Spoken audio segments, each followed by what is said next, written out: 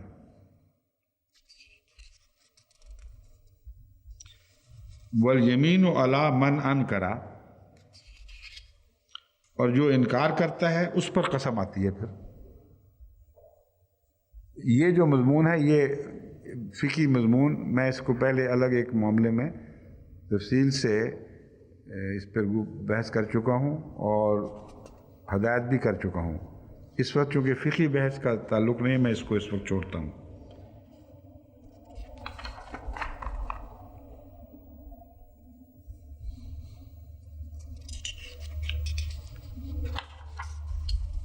بہت سی قسمیں لکھی ہیں علامہ راغب نے کہ حالی بھی ہوتی ہے قسم بیان کی، اور یہ بھی وہ بھی، اس میں تفصیل میں جانے کی ضرورت نہیں۔ جو چند مثالیں میں نے قرآن کریم سے پیش کی ہیں وہی کافی ہیں۔ اب میں تفسیر میں انشاءاللہ کل داخل ہوں گا۔ اس وقت جو اہم مشکل الفاظ تھے ان کی بحث کر لی ہے، کل انشاءاللہ درس میں اسی آیت کی تفسیر سے بات شروع کریں گے۔